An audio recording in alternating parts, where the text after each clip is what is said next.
जब मैं भैया शराब हूँ पीता, नजर आवे मोहे राम और सीता है, नजर आवे मोहे राम और सीता।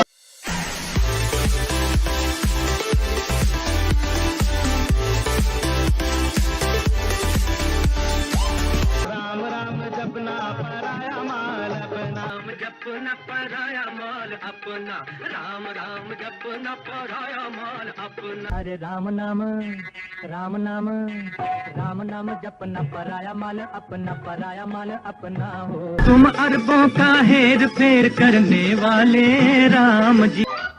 राम नाम जपना पराया। ये लग गया फैक्ट्री मां मशीन।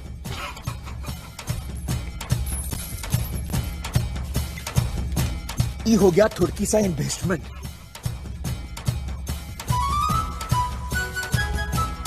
और ये हो गया इनागुरेशन। हाँ विश्वासघाती, तो फिर मेरी सजा भी सुन ले।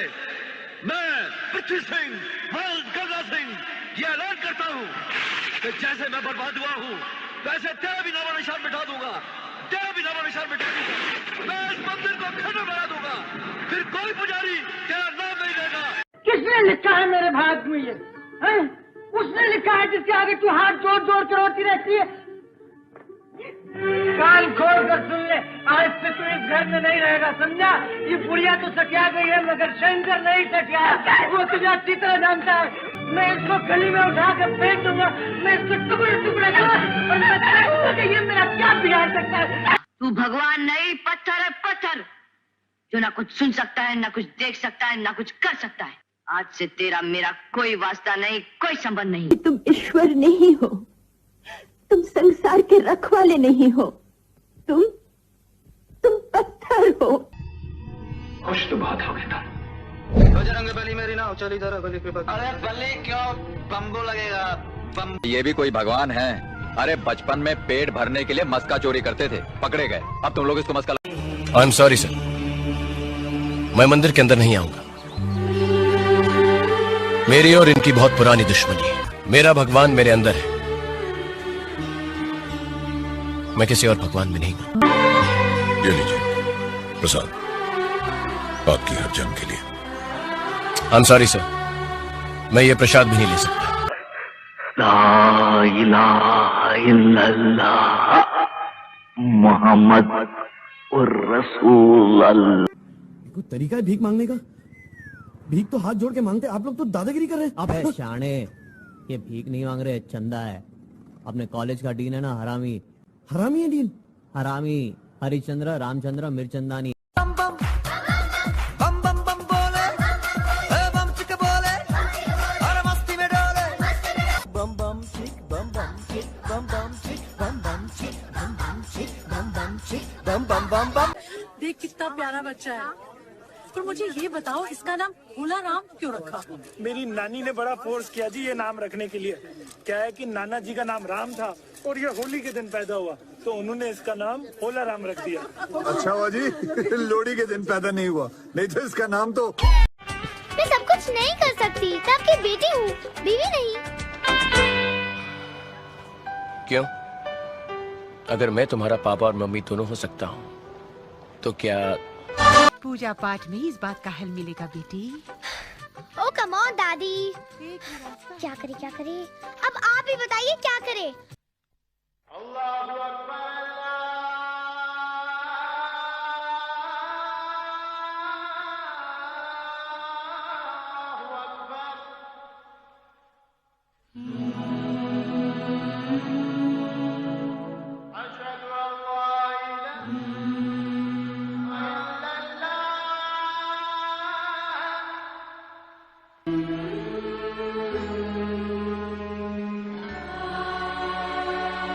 अरे जीती रहो बेटी, जीती रहो।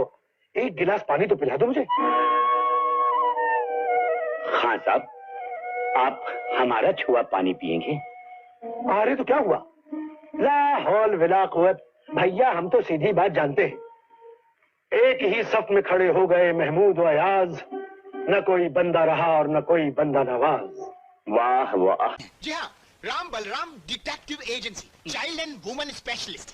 आपको कोई एतराज? नहीं, बिल्कुल नहीं। Very good. एक बार क्या हुआ मालूम है? राम और श्याम दोनों गेम बजा रहे थे, उतने में उसका मर्द आ गया। मर्द ने इधर उधर ढूंढा, वो तो उसके मर्द को देखते ही राम सीधा पंखे पे चढ़ गया और श्याम है ना बिस्तर के नीचे घुस गया। आप श्री तात श्री बलराम और पूज्य राम जी गया होगा झक मारने के। मैं तेरे को फ्रिज ला के दूं क्या? बीवी बोली नहीं जी राम देगा जी। फिर बोला वीसीआर ला के दूं क्या? वो बोली नहीं जी राम देगा जी। टीवी ला के दूं क्या? नहीं जी राम देगा जी। इतने में राम ऊपर से नीचे कूदा, बोला अबे साली तेरे को सब कुछ राम देगा तो श्याम क्या मुफ्त में लेगा?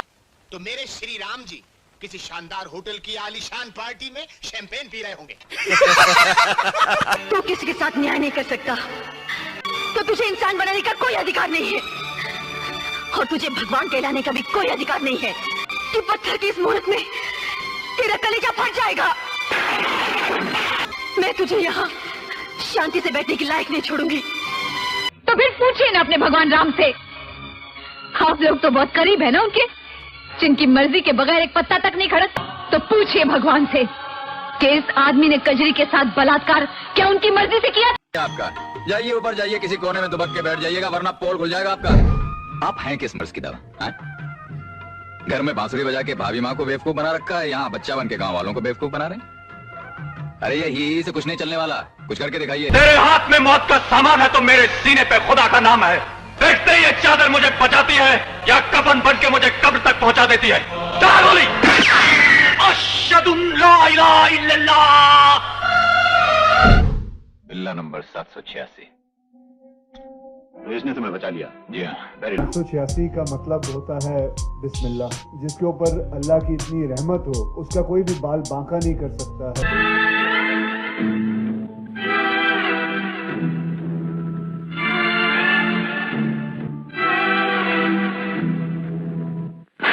तुम आज मंदिर में क्यों नहीं रुक जाते? सुबह चले जाना। अपना ध्यान रखना, ठीक है? संभल कर जाना।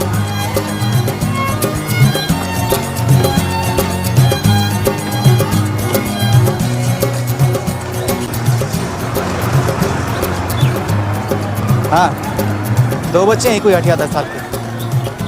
लड़की का तो अच्छा दाम मिलेगा ही, पर ये अंधा लड़का तो लॉटरी लगा देगा।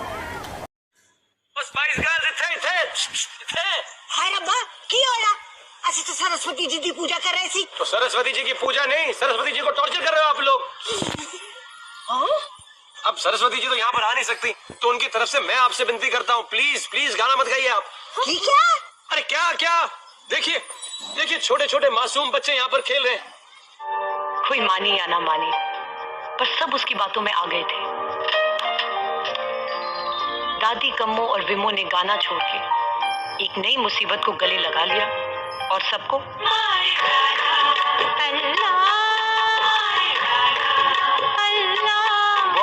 आपने देखा सिंघम में अजय देवगन स्वयं एक दरगाह के अंदर जाता है, तब केस सोल्व होता है। बजरंगी भाईजान में बहुत सारा प्रसाद चढ़ाया बंदरों को, बहुत बजरंग बली करा, लेकिन सबसे लास्ट में आती है अदनान सामी की कव्वाली जो पाकिस्तान की दरगाह पे होती है। तब जाकर के मैटर सोल्व होता है। पहले की फिल्मों में आप देखोगे कोई भी बीमार होता था तो ओम प्रकाश मंदिर में जाता था, वहां पे वो भजन होया करता था, है ना। भजन होने के बाद में क्या होता था कि एक फूल ऐसे ही हाथ में गिर जाया करता था, वो फूल मरीज के पास ला के रखते थे, उसकी आंख खुल जाती थी, उसकी उंगलियां फड़फड़ाने लग जाती थी, उसकी आंख खुलने लग जाती थी, है ना। वैसा कुछ हुआ करता था। इस सारे को हटाया गया और वहां पर पूरा का पूरा जो फोकस है वो रखा गया दरगाहों का। आप दरगाह 786 का बिल्ला, ये 786, अब 786 भी दरगाहों वालों में ही फेमस है। हाँ सही बोले। अमिताभ बच्चन की आप फिल्में देखोगे, अमिताभ बच्चन ने जो फिल्में बनाई हैं, दिलीप कुमार की जो फिल्में हैं, उसके बाद में विनोद खन्ना की फिल्में हैं, अक्षय कुमार की फिल्में हैं, शाहरुख खान की फिल्में हैं, और भी बहुत सारे एक्टर और एक्ट्रेसेस की फिल्में हैं। इनमें जानबूझकर के बकायदा इस तरीके से पोर्ट्रे किया गया कि जो हिंदू गॉड और गॉडेस हैं उनसे कुछ नहीं होने वाला है, वो एक मजाक का पात्र है। जो उनकी पूजा करने वाले लोग हैं, जो ब्राह्मण लोग हैं, ये एक मजाक का पात्र हैं, ये मूर्ख लोग होते हैं, कॉमिक सिंबल जैसे एक सरदार को रखा जाता है। एक बादल मूवी मैंने देखी, उसमें जॉनी लीवर को सरदार बनाया गया था, तो वो एक कॉमिक सिंबल बन गया सरदार। एक चोटी वाला जो व्यक्ति होगा जिसका यहाँ पर त्रिपुंड लगा होगा, वो एक कॉमिक कैरेक्टर होना चाहिए फिल्म के अंदर। फिर एक आता है टोपी पहन करके ऐसे करके चेचा, वो जो कभी भी किसी का भी इधर से उधर नियम ना बिगड़े, लेकिन वो नमाज पढ़ेगा। मतलब शोले मूवी आप देखोगे, सारे हिंदू हैं लेकिन मंदिर के पीछे खड़ा होकर धर्मेंद्र मजाक बना रहा है, वो शिव जी की आवाज निकाल रहा है हेमा मालिनी को पटाने के लिए। पूरे गांव के अंदर 2 मुसलमान थे, पहला सचिन था जिसको गब्बर सिंह ने मार दिया, और दूसरे थे चचा, लेकिन उनके नाम की अजान होती है। गांव के अंदर मस्जिद है, अजान हो रही है, और चाचा कहते हैं कि अगर 1-2 बच्चा मेरा और भी होता तो मैं इस गांव पे कुर्बान कर देता, लेकिन क्योंकि मेरी नमाज का टाइम हो रहा है मैं नमाज पढ़ने के लिए जाऊंगा। है ना। बॉलीवुड को हम ये समझते हैं कि वो समाज की छवि को दिखाता है, लेकिन ये सच्चाई है कि समाज में वैसा कुछ नहीं हो रहा होता है। वो समाज को कैसा बनाना चाहते हैं उसको वो दिखाते हैं वहां पर। देखिए, अगर आप कुछ एप्लीकेशंस जो नई बनी हैं उन पर अगर आप ध्यान देंगे, जैसे कि एकता कपूर के कुछ वेब सीरीज आई हैं जिसमें कि वो एक्स्ट्रा मैरिटल अफेयर्स दिखाएगी, जिसमें कि वो फैमिली के जो अपने मेंबर्स होते हैं उनमें जिनको कि हम पवित्र निगाह से देखते थे, उनके अंदर वो ऐसी छवियां बनाने का प्रयास किया जा रहा है, वैसी छवि दिखाएगी। ये क्या है? ये आपके घरों में, किसी के घरों में वास्तव में नहीं होता है, लेकिन वैसा दिखा करके, वैसा बना करके पोर्ट्रे करने का एक माध्यम है, और ताकि उस समाज को उतना ज्यादा गंदा किया जा सके। किसी बॉलीवुड में क्या हीरो हीरोइंस की कोई कमी थी कि वहां आपने सनी लियोनी को लेकर के आए? बिकॉज उसकी एक छवि थी, और वो छवि आप यहां पर देखेंगे। बॉलीवुड में सनी लियोनी का पदार्पण जब हुआ, उस समय पर गूगल पर सर्वाधिक सर्च किए जाने वाली सेलिब्रिटी बन गई थी। तो लोग क्या उसका क्या सर्च करते होंगे कि सनी लियोनी कैसे पूजा करती है, सनी लियोनी कैसे खाना बनाती है, सनी लियोनी ने आज पुलाव कैसे बनाया। तो ऐसा सर्च नहीं करते हैं वो लोग। वो क्या होता है, ये आपका एक दिमागी स्तर तैयार करता है, उसमें आप जो कंटिन्यूस वो सारी चीजें देख रहे हो वो चीज तैयार करता है। बॉलीवुड ने इस चीज को बहुत अच्छे तरीके से और सॉफ्टली मोल्ड किया है। आप अपने घर में बैठे हुए थे, लोग धार्मिक हुआ करते थे, एक मूवमेंट चला था पूरा का पूरा 90s के दौरान कि हिंदुओं ने अपना बदला लेना है। उसी दौरान पे ये कांड हो गया कि उसी जोश जोश में इन्होंने बाबरी मस्जिद का विध्वंस किया। बहुत कम लोग जानते हैं कि 90s में क्यों, ये तो मोमेंट तो बहुत टाइम से चला रहा था, लोगों में बहुत ज्यादा गुस्सा था अजमेर का, वाकई में बहुत गुस्सा था, और लोग इससे बहुत आहत थे।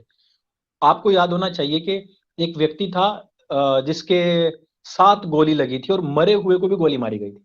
उसने खून से सड़क पे सीताराम लिखा था, और वो व्यक्ति राजस्थान से आया था, और ऐसे राजस्थान से बहुत लोग आए थे। कहाँ राजस्थान और कहाँ अजमेर, ये अयोध्या, कहाँ अजमेर कहाँ अयोध्या, वहां से भी लोग आए थे, गुजरात से लोग आए थे, आंध्र प्रदेश से लोग आए थे, बहुत लोग आए थे जिस समय पर यह मुद्दा बन गया था। तो आज कश्मीर फाइल सबको याद है, आज बाबरी मस्जिद सबको याद है, लेकिन आज याद नहीं है तो किसी को सोफिया गर्ल्स कांड ने याद नहीं है। दूसरी बड़ी बात, अगर ये काम हो गया तो गुस्से में किसको आना चाहिए था? हिंदुओं को, वहां के, या जिनकी बहन बेटियां मारी गई थी, लेकिन ऐसा नहीं हुआ, उल्टा हुआ। सबसे बड़ी चीज, ऐसा नहीं हुआ, और वहां के लोगों ने रिवेंज भी नहीं लिया। आप ही देखो कि किसी ऐसे प्लेस की आड़ में 250 लड़कियों के साथ में रेप होता है, सारे पत्रकार मार दिए जाते हैं, पूरा का पूरा वॉश कर देता है, एकदम व्हाइट वॉश कर देता है सारा मैटर, जितनी लड़कियां उठती हैं उनका सफाया कर जाता है, लेकिन उसके बावजूद रिवेंज कोई नहीं ले पाता है, उसकी छवि कोई बर्बाद नहीं कर पाता, एक ईंट एक कंकर तलक उसकी तरफ नहीं फेंकती है। उसके बावजूद बॉलीवुड ने इन सबको इस तरीके से बनाया कि सारी जितनी भी दरगाहें हैं वहां पे आपने हिंदू को नतमस्तक होते देखा है। अब उसको भी छोड़ दो, पिछले 8 साल से जितने भी फतवे जारी हुए हैं वो दरगाहों से हुए हैं। कमलेश तिवारी की हत्या करने वाले लोग मजार को मानने वाले थे, उसमें एक सिया था एक सुन्नी भी था। हत्या करने के बाद वे दरगाह में जाकर के छिपते हैं। पाकिस्तान से आने वाला एक व्यक्ति जो यहाँ नुपुर शर्मा की हत्या करना चाहता था, वो दरगाह अजमेर में जाकर के अजमेर दरगाह जा रहा था। बहुत सारे फतवे अजमेर दरगाह से निकले। हम काफी टाइम से इस बात की डिमांड कर रहे थे कि भारत के प्रधानमंत्री को इस तरीके से कोई चादर नहीं भेजनी चाहिए। कुछ लोग कहने लगे अरे वो तो सैफरोन चादर भेज रहे हैं। मैंने सैफरोन भेजे, हरी भेजे, पीली भेजे, वहां किसको आवश्यकता है? कौन उसके नीचे सर्दी से ठिठुर रहा है जो आपने वहां चादर बेचनी है? आप ये तो बताओ ना। ये वो लोग थे जो टैक्स ना देने पर लड़कियों को उठा लेते थे, चाहे हिंदू हो चाहे मुसलमान हो, और उनके साथ में फिर दुष्कर्म होता था। ये वो लोग हैं जो हिंदुओं की बहन बेटियों की शादी होने पर ये कहा करते थे कि पहली सुहागरात हमारे साथ मनेगी, वहां जाते थे सबसे पहले। और वो रीति नीति कुछ हिंदुओं ने अभी भी चलाई हुई है कि जैसे ही शादी होती है उस लड़की को उसकी मजार पे लेके जाते हैं सबसे पहले, वहां वो जाकर के दिया जलाएगी। वो नीति आज तक चल रही है।